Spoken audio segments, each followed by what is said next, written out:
तो दोस्तों इस वीडियो में हम लोग CNC टर्निंग सीखेंगे, जिसमें एक्सिस की मूवमेंट कैसी होती है वो देखेंगे। हम लोग क्रिकेट की परिभाषा में ये समझते हैं।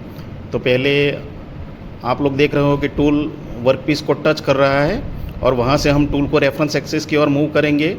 तो रेफरेंस एक्सिस यानी कि वो एक्सिस जहाँ पे टूल और वर्कपीस कभी कोलाइड नहीं होंगे और हम सेफ जोन में रहेंगे। तो पहले ही हमने एक्स डायरेक्शन में मूव कर रहे हैं, तो आप देख सकते हो कि टूल एक्स डायरेक्शन में जा रहा है।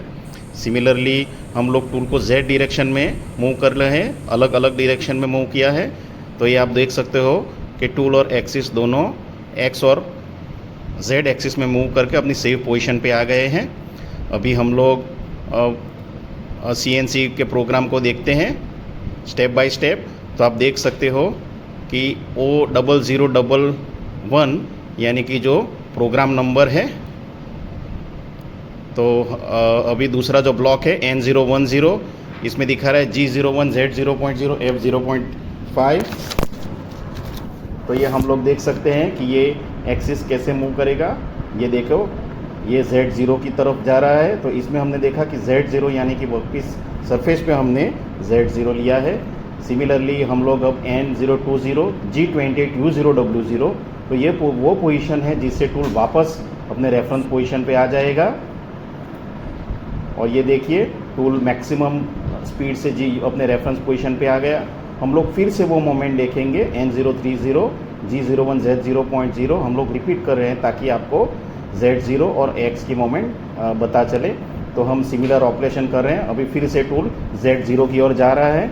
फिर से हम टूल को अपने रेफरेंस पोजीशन पे खींच लेंगे। ये देखिए ये टूल फिर से N040 G28U0W0 जो येलो में मार्क है सो आ गया है। अभी हम लोग टूल को Z-50 तक ले जाएंगे। -50 यानी कि जहाँ से 0 हमने काउंट किया था वहाँ से -50 काउंट करेगा। तो ये हम लोग G01 और फिर 0.05 N050 में मूव करेगा। तो ये देख सकते हो आप कि टूल अभी वर्कपीस के सरफेस से -150 मूव कर गया।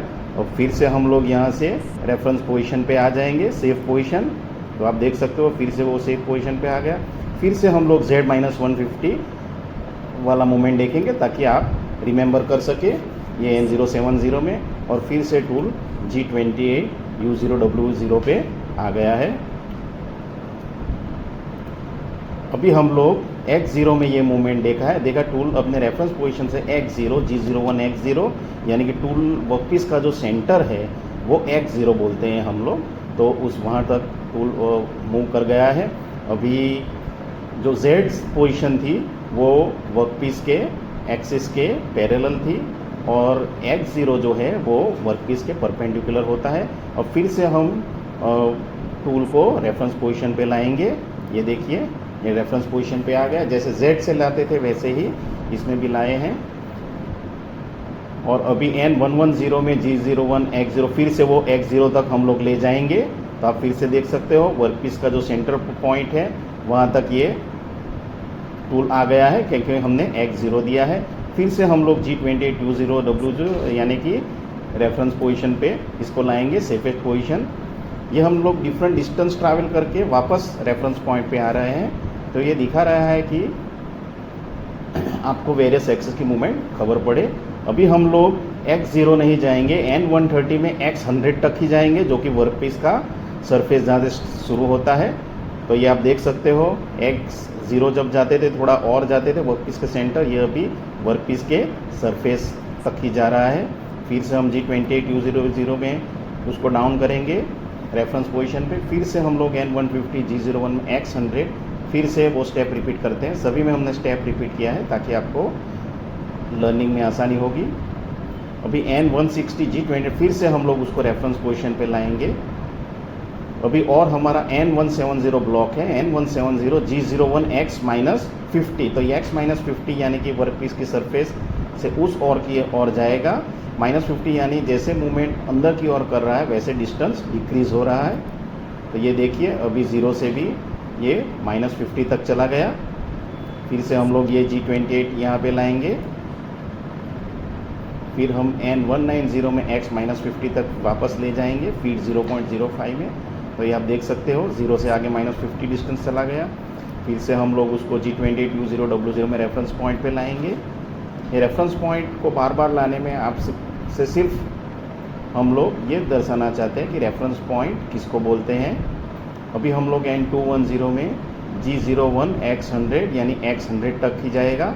X100 और Z0 यानी कि ये दोनों एक्सिस इसमें एक साथ मूव होगी। अब तक हमने अलग अलग एक्सिस से मूव किया है, तो हम लोग अभी X100 और Z0 साथ में देते हैं, तो आप देख सकते हो कि वो टेपर डायरेक्शन में मूव करता है, एंगुलर डायरेक्शन में। तो ये देखिए, ये एंगुलर डायरेक्शन में वर्कपीस के पास जाएगा। अभी हम N220 G20 फिर से हम रेफरेंस पॉइंट के पास लाएंगे। अभी हम फिर से वर्कपीस को उधर मूव करेंगे X100 Z0, फिर से हम लोग G28U0W0 और लास्ट है N250 M30 यानी रीसेट द प्रोग्राम। तो इस तरह से माय डियर फ्रेंड्स हमने देखा कि टूल हमारा रेफरेंस पॉइंट से X की डायरेक्शन में कैसे मूव करता है डिफरेंट तरह से, और Z में भी कैसे मूव करता है, और सिमिलरली टूल X और Z दोनों में साथ मूव करता है, तो वो टेपर डायरेक्शन में मूव करता है। So thank you my dear friends, please look the video, it will help you, आपको ये मदद करेगा definitely. Thank you very much.